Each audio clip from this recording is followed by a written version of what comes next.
Now, Ryanair is calling on the Irish government to revise its travel green list to include the UK and Germany, which have lower COVID case rates than Ireland, and others like Portugal and Austria, Poland and Greece, whose COVID case rates are similar to this country. The airline says this would allow business travel to and from the EU to resume in September. Ryanair boss Michael O'Leary, good evening. Evening, Mary. How are you?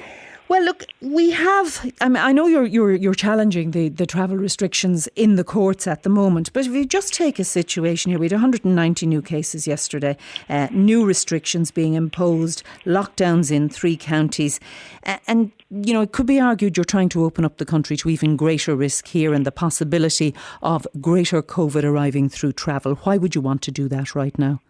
Well, because the argument isn't true. We're talking about adding countries to Ireland's green list who have lower COVID case rates than Ireland. You're in greater danger of contacting COVID in Kerry than you are in Germany, and you're certainly in greater danger of connecting COVID in Galway than you are in Italy. You don't know that. Yes, we do. Stop. That's not true. The COVID case rates in Italy today for the last 14 days are less than half of the rate in Ireland, and the COVID case rates in Germany are 2/3 of the rate of Ireland. So the facts support the argument. So you say increase the green list, but let's not forget, you're talking about opening it up for business travel. Essential travel has never been outlawed in this country. That's simply not true. Essential travel still to these countries that are not on the green list, who have lower COVID case rates than Ireland, still requires a 14-day quarantine on arrival here. I cannot send my managers to Germany or to the UK on business without them having to meet a 14-day quarantine on their return, despite the fact that the COVID case rate in the UK and in Germany is lower than it is in Ireland. And the issue is, in all of those countries, we need to ask the question, why has Ireland been following this unique, closed for business quarantine restrictions since the 1st of July, when almost all of these other EU countries, Italy, Germany, the UK, have been open for business, have allowed intra-EU air travel, and now have lower COVID case rates than Ireland. NEFID's management of this has failed. They have mismanaged it. Could your people not come back, having taken their travel to Germany or the countries you need them to go to, and work from home? No. Like so many others. The recommendation is, as you know, repeated again yesterday, where possible, people should work from home. I think the challenge we make is the recommendations are being made by NEFID, who have consistently got the recommendations wrong. NEFID have been late to the party on face masks. I was interviewed by you at the end of May when I said we were going back flying on the 1st of July wearing mandatory face masks. Yeah. NEFID members were out on your station saying the evidence around face masks is not fantastic, not great, no evidence that face masks prevent the spread. 2 months later, on the 10th of August, NEFID dragged kicking and screaming, made face masks mandatory in Ireland. They would certainly disagree with you. But you know, NEFID has been clear, and the advice... NEFID? They don't disagree with it. Those are factual statements. And as you know, the guidance on face masks from not just from NEFID, but from various medical groups and scientific groups, it has changed because the knowledge and the guidance on this COVID-19 has changed over time. So and the whole development about aerosols and the spread of the virus has changed. At least we can accept that NEFID were wrong when they were slagging us off about wearing face masks at the end of May. Yesterday, NEFID came out with further advice. I mean, the advice is remarkable.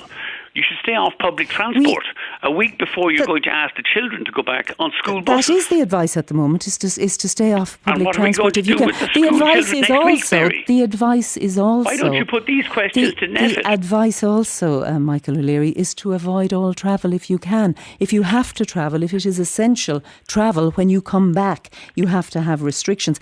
This is a pandemic after all. Yet, Mary, I said, answer the question, because you make these statements without the factual backup. I'm not making statements. The same scientific advice and the medical advice in Germany, in Italy, in the UK says travelling on trains is fine, air travel is safe, travel on buses is safe.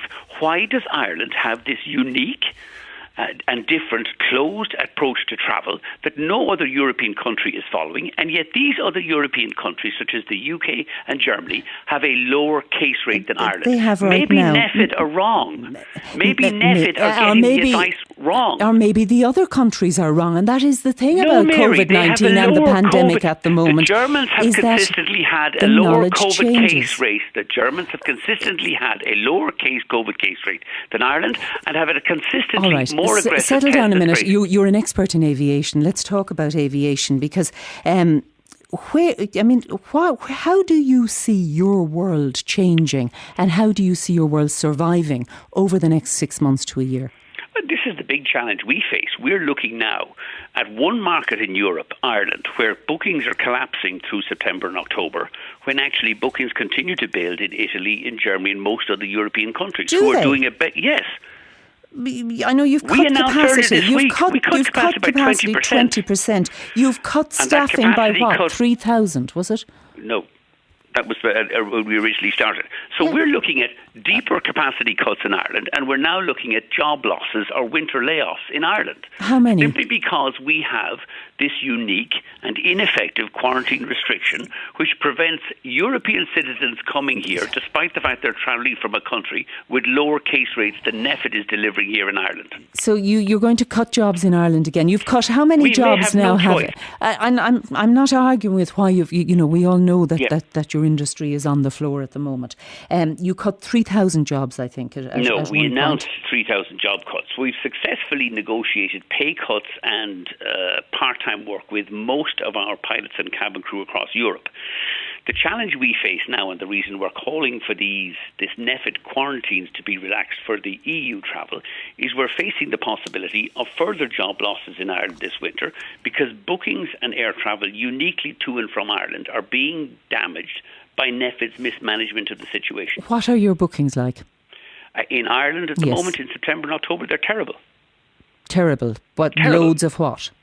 I can't say yet, but they are materially behind the loads of bookings in. They're way down. Would they be down 50, 60%? 70%? And they're down behind other EU countries that are not imposing these ineffective quarantines. And I think this is the issue that we're going to face in 2 weeks' time, is when the schools go back to work and our hotels in the west of Ireland are empty. Then what happens? The British visitors are not welcome here. They have to quarantine for 14 days. The German visitors are not welcome here, despite the fact they have lower COVID case rates than Ireland. And we have a government that will not stand up for our industry. Are you arguing that the children should not go back to school?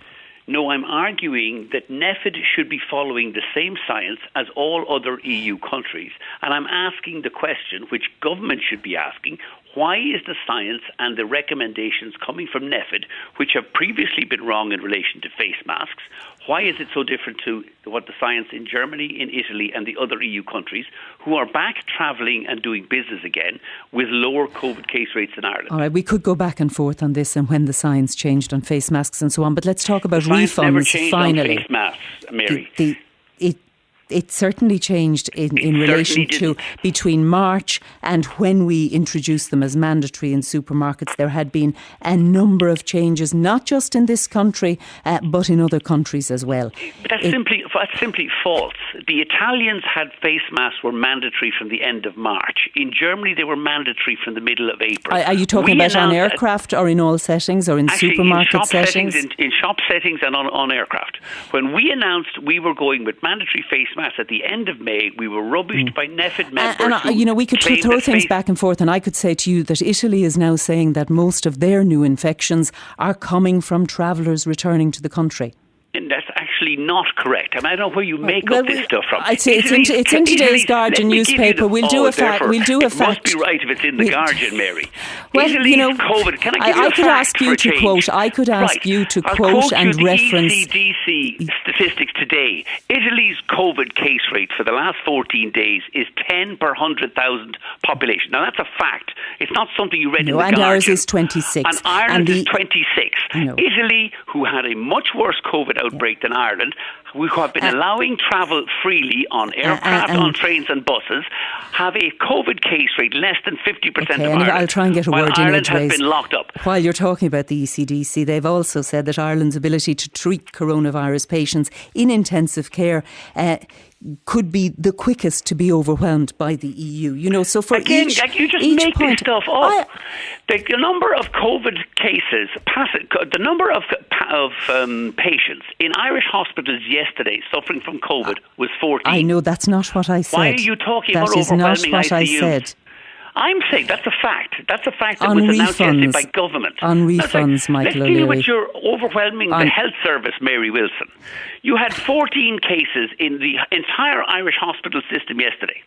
I have to go on to, yes, you're right, I accept that. That wasn't what I was saying, if you'd listened to what I was saying. I did listen. Very You were complaining about the ICUs being overwhelmed at a time when our hospitals are empty. the ECDC, which you had quoted to me, which you had quoted I me quoted on. the Can we factual ask you a numbers. final question Yeah. on refunds? Yeah. Are you continuing to process them? A listener has contacted us, probably Absolutely. a customer of yours. We had more than 90%. They are still waiting, they said. There are still some refunds outstanding. We have more than 90% of our cash refund requests already processed. We have now spent more than 800 million in refunds and vouchers to customers. There is a tiny trickle of customers left, most of them as a result of being stuck in the system where they've made bookings through unlicensed screen scrapers, and we don't have the direct customer contact and payment details. We are complaining to the car and to the regulators so that we can get these details, and then we will complete that refund process. Michael O'Leary, thank you for joining Thank you, us Mary. on Drive Time. Good evening.